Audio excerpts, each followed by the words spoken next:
Good morning, welcome back to our channel Manju and Manu. Saturday ಇವತ್ತು ಮಾಡಕ್ಕೇನು ಭಾರಿ ಕೆಲಸಗಳಿಲ್ಲ, ಮಾಮೂಲಿ ಮನೆ ಕೆಲಸಗಳು ಮಾಡ್ಕೊಂಡು ಮನೇಲಿ ಇರೋಣ ಅಂತ ಅನ್ಕೊಂಡಿದೀನಿ. ಒಂದು 3-4 ಡೇಸ್ ಇಂದ ನನಗೆ ಸಿಕ್ಕಾಬಟ್ಟೆ ತಲೆನೋವು ಬರ್ತಾ ಇದೆ. ಅದು ಸೈನಸ್ ತರನ ಏನು ಅನ್ನೋದೇ ಗೊತ್ತಾಗ್ತಾ ಇಲ್ಲ. ಈ ಫುಲ್ ಇಲ್ಲೆಲ್ಲ ಪೇನ್ ಆಗತ್ತೆ, ಇಲ್ಲೆಲ್ಲ ಪೇನ್ ಆಗತ್ತೆ. ಸೊ ಬೆಳಗ್ಗೆ ಮನು ಹೇಳ್ತಿದ್ದಾರೆ, ಪ್ರಾಬಬ್ಲಿ ನೀನು ಇತ್ತೀಚೆಗೆ ಸ್ಪೆಕ್ಸ್ ಹಾಕೊಳ್ಳೋದು ಬಿಟ್ಬಿಡ್ತಾ ಇದೆಯಲ್ಲ ಮಂಜು, ಅದಕ್ಕೆ ಅದು ತಲೆನೋವು ಜಾಸ್ತಿ ಆಗ್ತಾ ಇದೆ ಅಂತ. ನಾನು ಮೊನ್ನೆ ಯಾವುದೋ ಒಂದು ವಿಡಿಯೋದಲ್ಲಿ ಹೇಳ್ತಾ ಇದ್ದೆ, ಇದು ಫುಲ್ ಸ್ಕ್ರಾಚಸ್ ಬಿದ್ಬಿಟ್ಟಿದೆ, ಬ್ಲರ್ ಕಾಣುತ್ತೆ, ಇದು ಚೇಂಜ್ ಮಾಡಬೇಕು ಅಂತ. ಅವತ್ತು ಟೈಮ್ ಆಗಲಿಲ್ಲ. ಯಾವತ್ತು ನಾವು ಕರೆಕ್ಟ್ 25th ಹೊರಗಡೆ ಹೋಗ್ತಾ ಚೇಂಜ್ ಮಾಡ್ತೀನಿ ಅನ್ನಲ್ಲ, ಟೈಮ್ ಆಗಲೇ ಇಲ್ಲ, ಲೇಟ್ ಆಗೋಯ್ತು ಅನ್ಕೊಂಡು ಬೇಡ ಅನ್ಕೊಂಡು ಬಂದ್ವಿ. ಏನಪ್ಪ ರಜಾ, ಏನು ಇವತ್ತು ಹೋಗೋಣ ಹೆಂಗೆ? ಹೋಗೋದು ಮಾತ್ರ ಇಲ್ಲ. ನೀನೇ ಬಿಸಿ ಆಗೋಗ್ತೀಯ, ಎಡಿಟ್ ಮಾಡ್ಬೇಕು ಅಂತ ಕೂತ್ಕಂತೀಯ, ನಿನ್ ಕೆಲ್ಸ ಐತೆ ಅಂತ ಕೂತ್ಕೊಂಡ್. ನೋಡಪ್ಪ, ನಾನೇ ಹೇಳ್ತೀನಿ ಸಿಂಪಲ್ ಆಗಿ, ಅಷ್ಟು ವಿಡಿಯೋ ತೆಗೆದ ಮೇಲೆ ಎಷ್ಟು ತೆಗ್ದಿದ್ದೀನಿ ಎಲ್ಲ ಒಂದಷ್ಟು ಕಟ್ ಮಾಡಿ ಬಿಸಾಕಿದ್ರು ಆಲ್ಮೋಸ್ಟ್ 34 ನಿಮಿಷ ವಿಡಿಯೋ ಇದೆ ಎಡಿಟ್ ಮಾಡಕ್ಕೆ. ರಾತ್ರಿ ಟೈಮ್ ಏನ್ ಮಾಡ್ತೀಯ? ಮಾಡ್ಬೇಕು. ರಾತ್ರಿ ಟೈಮು ಕುತ್ಕೊಂಡು ಆರಾಮಾಗಿ ಟೈಮ್ ಪಾಸ್ ಮಾಡ್ಬಿಡ್ತೀಯಾ? ಹೊರಗಡೆ ಹೋಗ ಪರ್ಸನಲ್ ಲೈಫ್ ಏನಿಲ್ವಾ? ಡೇ ಟೈಮಲ್ಲಿ ಇಟ್ಕೋ ಪರ್ಸನಲ್ ಲೈಫು. ಡೇ ಟೈಮಲ್ಲಿ ನನ್ನ ಕೆಲಸ ಮಾಡೋದು ಬೇಡವಾ? ಇವ್ರದ್ದು ಪ್ರಾಬ್ಲಮ್ ಏನು ಗೊತ್ತಾ, ನಾನು ಎಡಿಟ್ ಮಾಡಿಕೊಡು ಅಂತ ಅವ್ರ ಮೇಲೆ ಡಿಪೆಂಡ್ ಆಗಿರೋದೇ ಒಂದು ದೊಡ್ಡ ಕ್ರೈಮು ನಾನು ಮಾಡ್ತಾ ಇರೋದು. ಈ ಟೈಮಲ್ಲಿ ಕರೆಕ್ಟಾಗಿ ನಾನು ಎಲ್ಲರೂ ಹೊರ್ಗಡೆ ಹೋಗ್ಬೇಕು ಅನ್ನೋ ಟೈಮಲ್ಲಿ ಎಡಿಟಿಂಗ್ ಅಂತ ಕುತ್ಕೊಬಿಡ್ತಾರೆ. 12:30 1 ಗಂಟೆಗೆ ಊಟ ಮಾಡ್ತಿದ್ದಂಗೆ ಮಲ್ಕೋಬೇಕು ಒಂದು ಸ್ವಲ್ಪ ಹೊತ್ತು ಅಂತ. ಆಮೇಲೆ ಎದ್ದೇಳ್ತಿದ್ದಂಗೆನೆ ಇನ್ನೇನೇನಾದ್ರು ಒಂದೊಂದು ರಾಗ ಹೇಳ್ದಿರ್ತಾರೆ, ತಮ್ನೇಲ್ ಮಾಡು, ಅದು ಮಾಡು, ಇದು ಮಾಡು, ಪಬ್ಲಿಷ್ ಮಾಡೋಣ ಅಂತ. ಆಯ್ತು, ದಿನ ಫುಲ್ ಹೊಗೆ. ಮಾತಾಡು ಅಮ್ಮನ ಜೊತೆ. ನಮ್ಮಮ್ಮ ಫೋನ್ ಮಾಡ್ತಾವ್ರೆ. ಯಾರು?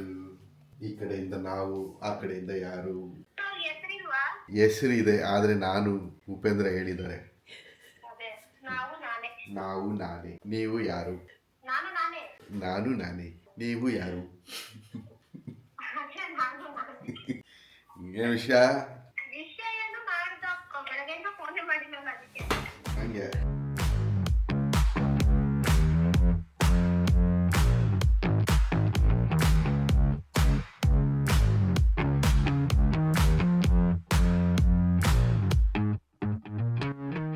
ಎಷ್ಟು ತೆಂಗಿನಕಾಯಿ ಸುಲಿದಿಟ್ರು 2 ದಿನ ಖಾಲಿ ಆಗೋಗ್ಬಿಡುತ್ತೆ. 2 ದಿನಕ್ಕೂ ಕಾಯಿ ಸುಲಿಬೇಕು. ಸುಳ್ಯ ಸಾಹೇಬ್ರಿಗೆ ನಾವು ಹೋಗಿ ಜೊತೆಲಿ ನಿಂತ್ಕೋಬೇಕಂತೆ, ಇಲ್ಲ ಅಂದ್ರೆ ಅದು ಕಾಯಿ ಸಿಪ್ಪೆ ನಾನು ಬರಲ್ಲ ಅಂತ ಹೇಳತ್ತಂತೆ. ಮನು, ಬಾಯಲ್ಲಿ ಎತ್ಕೋ, ಕಾಯಿ ಎತ್ಕೋ ಬಾ. ಅದಿಲ್ಲ, ತುದಿಲೇ ಇಟ್ಟಿದ್ದೀನಿ, ತಗೋ. ನೀನು ಸಂಧಿ ಒಳಗಡೆಗೆ ಹೋಗೋದು ಬೇಡ. ನೀನು ಆ ಸಿಲಿಂಡ್ರದ್ದು ಓಪನ್ ಮಾಡ್ತಿದ್ದಂಗೆ ಅಲ್ಲೇ ಸಿಗತ್ತೆ. ಸಿಲಿಂಡರ್ ಓಪನ್ ಮಾಡೋಕ್ಕೂ ಆಗಲ್ಲ ನನಗೆ. ಅದೇನು ಹೈಟ್ ಇಲ್ಲ, ಹೋಗು ಮನು. ಬರೀ ಡ್ರಾಮಾ ಆಡ್ಕೊಂಡೇ ಇರ್ತೀಯ ನೀನು. ಅಷ್ಟು ಬಗ್ಗು ಏನಾಗಲ್ಲ, ಸೊಂಟ ಇಷ್ಟೈತೆ ಅಷ್ಟೇ ನೋಡಿ, ಅಷ್ಟು ಬಗ್ಗಕ್ಕಾಗಲ್ಲಂತೆ ಇವರಿಗೆ. ಎತ್ಕೋ, ಅಲ್ಲೇ ತುದಿಲೇ ಐತೆ, ಒಂದು ಎತ್ಕೋ ಸಾಕು. ಇತ್ತೀಚೆಗೆ ನನ್ನ ಕಾಯಿ ಜಾಸ್ತಿ ಯೂಸ್ ಮಾಡಿ.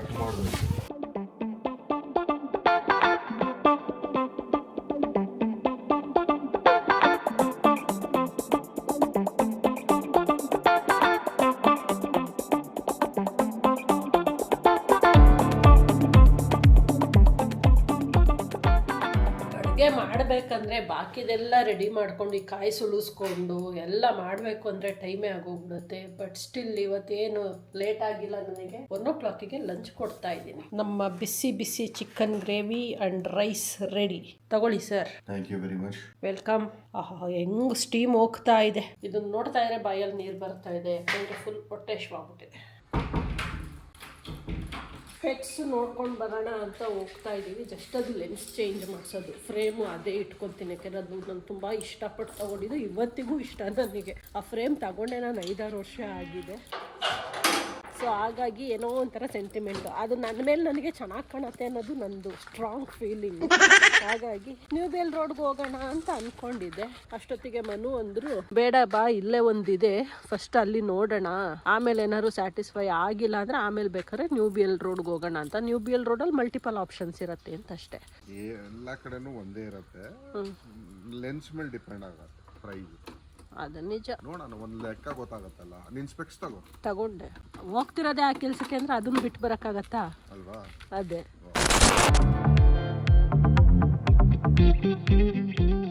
ಸುಮಂಜುನ ಒಳಗೆ ಕರ್ಕೊಂಡೋದ್ರು. ನಾವು ವೇಟ್ ಮಾಡ್ತಾ ಇದ್ದೀವಿ.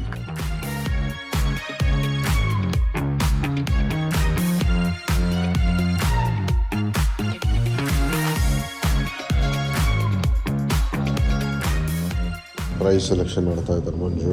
ಪ್ರೈಸು ಪರವಾಗಿಲ್ಲ, ವೆರಿ ನಾಮಿನಲ್ ಅಂತ ಅನ್ನಿಸ್ತು. ಯಾಕಂದರೆ ನಾನು ಕೊಟ್ಟಿದ್ದು ಎಷ್ಟು 16,000-15,000 ಆಯಿತು ಪ್ರೋಗ್ರೆಸಿವ್. ಬಟ್ ಇಲ್ಲಿ ಪ್ರೋಗ್ರೆಸಿವ್ ಚೀಪಾಗಿ ಗೊತ್ತಿಲ್ಲಪ್ಪ, ವೆರಿ ನಾನು ಜಾಸ್ತಿ ಕೊಟ್ಬಿಟ್ಟೆ ಅಂತ ಫೀಲ್ ಆಗ್ತಾ ಇದ್ದೀನಿ ಇವಾಗ. ಸ್ಪೆಕ್ಟ್ಸ್ ಅಲ್ಲಿ ನೋಡಿದ್ಮೇಲೆ ಇನ್ನೊಂದು ರೌಂಡು ನ್ಯೂಬಿಯಲ್ ನೋಡೋಣ ಅಂದ್ಕೊಂಡು ಬಂದ್ವಿ. 2 ಕಡೆ ನೋಡಿದ್ವಿ, ನಾಟ್ ವೆರಿ ಸ್ಯಾಟಿಸ್ಫೈಡು, ಅಂದರೆ ಸ್ವಲ್ಪ ಓವರ್ ಪ್ರೈಸ್ಡ್ ಅನ್ನಿಸ್ತು. ಸೊ ಎನಿವೇಸ್ ಬಂದಿದ್ದೀವಲ್ಲ ಅಂದ್ಕೊಂಡು ಬ್ರೇಸ್ಲೆಟ್ನ ತಂದಿದೆ. ಅದು ಲಾಸ್ಟ್ ಟೈಮ್ ಕಟ್ಟಾಗೋಗಿತ್ತಲ್ಲ ನೋಡಿ, ಲಾಸ್ಟ್ ವೀಕ್ ಅಲ್ವಾ ನಾವು ಬಂದಾಗ ನೋಡಿದ್ದು, 25th ಬಂದಾಗ ಹೊಸ ತೊಗೊಳ್ಳೋಣ ಅಂತ ನೋಡಿದ್ರೆ ಅವ್ರು ಅದನ್ನೇ ತರಿ ಮೇಡಮ್ ರಿಪೇರಿ ಮಾಡ್ತೀವಿ ಅಂದಿದ್ದು. ಸೊ ತಂದಿದ್ದೀನಿ, ನೋಡಕ್ಕೆ ಬರಲ್ವ ನೀನು?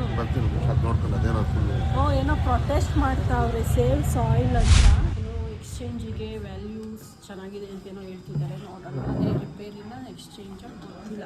ಇದು ನಂದು ಕಟ್ಟಾಗಿದ್ದು ಇಲ್ಲಿ.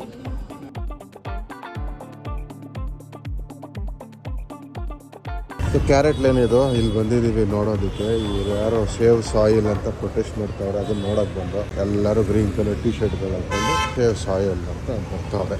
ನೋಡ್ತಾ ಇದ್ದೀವಿ, ಅಲ್ಲೇ ನಿಂತ್ಕೊಂಡ್ಬಿಟ್ರೆ ಯಾಕೋ ಗೊತ್ತಿಲ್ಲ, ಬರ್ತಾ ಇದ್ದವ್ರು. ನೋಡೋಣ ಅಲ್ಲಿ ಹೋಗ್ಬಿಟ್ಟು. ಇದರ ಪರ್ಪಸ್ ಏನು ಅಂತ ಗೊತ್ತಿಲ್ಲ, ಒಟ್ಟಿನಲ್ಲಿ ಎಲ್ಲರೂ ಇದು ಮಾಡ್ತಾರೆ. ಅಟ್ಲೀಸ್ಟ್ ಜನಗಳಿಗೆ ಎಕ್ಸ್ಪ್ಲೇನ್ ಮಾಡಿದ್ರೆ ಅರ್ಥ ಆಗುತ್ತೆ. ಅವ್ರು ಎಕ್ಸ್ಪ್ಲೇನ್ ಮಾಡ್ತಿಲ್ಲ, ಸುಮ್ಮನೆ ಕಿರ್ಚಾಡ್ತಾ ಇದ್ದಾರೆ. ಸೊ ಆಯಿತು, ಕೊನೆಗೆ ಎಕ್ಸ್ಚೇಂಜ್ ಅಲ್ಲ, ರಿಪೇರಿಗೆ ಕೊಟ್ಬಿಟ್ಟು ಬಂದೆ. ನಂಗೆ ಆ ಡಿಸೈನ್ ಬಿಟ್ಟು ಬೇರೆ ಯಾವುದು ಅಷ್ಟು ಏನಂತಾರೆ ಇಷ್ಟ ಆಗ್ತಾ ಇಲ್ಲ. ಏನು ಮನು? ಹೌದು, ಸರಿ ಓಡೋಣ. ಅದು ಟೈಟನ್ ಪ್ಲಸ್ ನೋಡೋಣ, ಹಿಂಗೆ ನಡಿ ಹೋಗಿ, ಇಲ್ಲೇ ಇರಲಿ ಗಾಡಿ. ಸೊ ಸ್ಪೆಕ್ಸ್ ಇಲ್ಲೊಂದು ಟೈಟನ್ ಪ್ಲಸ್ ಇದೆ ಎದುರುಗಡೆ, ಅದೊಂದ್ರಲ್ಲಿ ವಿಚಾರಿಸ್ಕೊಂಡು ಹೋಗೋಣ. ಜಸ್ಟ್ ಮನೆಗೆ ಬಂದ್ವಿ, ತರಕಾರಿನೆಲ್ಲ ತಗೊಂಡು ಬಂದ್ವಿ. ಬರ್ತಾ ಫಸ್ಟ್ ಟೈಮ್ ನಾನು ಇಷ್ಟೊಂದು ದುಡ್ಡು ಕೊಟ್ಟು ತರಕಾರಿ ತಂದಿದ್ದು, ಅಂದರೆ ಫ್ರೂಟ್ಸ್ ಎಲ್ಲ ತಗೊಂಡೆ, ಹಂಗಾಗಿ ಸ್ವಲ್ಪ ದುಡ್ಡು ಜಾಸ್ತಿ ಆಗೋಯ್ತು ಇವತ್ತು. ಗ್ರಾಸರಿ ತಗೊಂಡೇನೋ ಅಂತ ಫೀಲ್ ಆಯ್ತು ನನಗೆ. ಫ್ರೂಟ್ಸ್ ಎಲ್ಲ ತಗೊಂಡಲ್ಲ, ಅದಕ್ಕೆ ಪೊಮೊಗ್ರಾನೇಟೇ ಜಾಸ್ತಿ ಬಿದ್ದಿದೆ. ಎಷ್ಟು ಕಿಲೋ 290 ಅಂತೆ. ನನಗಲ್ಲಿ 150 ರೂಪೀಸ್ ಪೊಮೊಗ್ರಾನೇಟ್ಗೆ ಬಿದ್ದಿದೆ. ನಾನು ಇಷ್ಟೊಂದು ದುಡ್ಡಿಗೆ ಯಾವತ್ತು ಇದು ವೆಜಿಟೇಬಲ್ಸ್ ತಗೊಂಡಿಲ್ವಲ್ಲ, ಏನಾದ್ರು ಪ್ರೈಸ್ ಜಾಸ್ತಿನ ಅಂದ್ರೆ ಇಲ್ಲ, ಆಕ್ಚುಲಾಗಿ ಪ್ರೈಸ್ ರೀಸನಬಲ್ ಇದೆ. ಸಾರಿ, ಸೆನ್ಸರ್ ಕಟ್ ಏನೋ ಜೋಕ್ ಮಾಡಿದ್ರು, ಅದಕ್ಕೆ ನಗ್ತಾ ಇದೆ. ಬಂದ ತಕ್ಷಣ ಈ ಕೆಲಸ ಮಾಡ್ತಾವ್ರೆ. ನಾವು ಇವಾಗ ಹೋಗಿ ಫ್ರೆಶನ್ ಅಪ್ ಆಗಿ ಬಂದು coffee currency moving like it's an emergency. We gotta check out, it's close to 11, so baby ride it with some urgency. I'm just here for the fun part, cause I'm good on the money part.